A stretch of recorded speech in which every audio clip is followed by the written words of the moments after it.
Hello viewer, Siragadikka ஆசை சீரியலில் கிறிஸை வேறு ஸ்கூலில் சேர்ப்பதாக சொல்லிவிட்டு அவனை கூட்டிகிட்டு போகிறாங்க ரோஹிணி.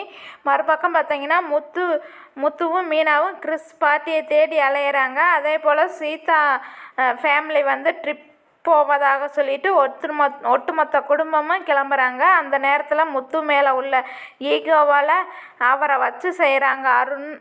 மறுபக்கம் பார்த்திங்கன்னா ரோஹிணி மற்றும் மனோஜ் 2 பேரும் எதிர்பாராத ஒரு சிக்கலில் மாட்டிக்கிட்டாங்க.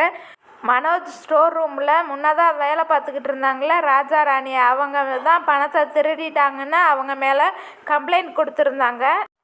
இந்த சூழ்நிலையில் ராஜா ராணி 2 பேரும் வக்கீலோடு எங்கள் மீது எந்த தப்பும் இல்லை, பணத்தை நாங்கள் எடுக்கலை, எங்கள் மேலே வீணாக பழி போட்டிருக்குறாங்க அப்படின்னு சொல்லி பேசிகிட்டு இருக்காங்க. அது மட்டும் இல்லாமல் தன்னுடைய மனைவிகிட்ட மனோஜ் தவறாக நடந்துக்கிட்டதாக ராஜா ஒரு பரபரப்பு குற்றச்சாட்டை வைக்கிறாங்க. அதை கேட்ட ரோஹிணி ஷாக் ஆகுறாங்க. அதற்கான ஆதாரமும் எங்ககிட்ட இருக்குதுன்னு சொல்லி வக்கீல் சொல்கிறாங்க. இதனால் பதறி போன மனோஜ் எங்களை விட்டுருங்கன்னு சொல்லி மனோஜ் கெஞ்சிகிட்டு இருக்காங்க.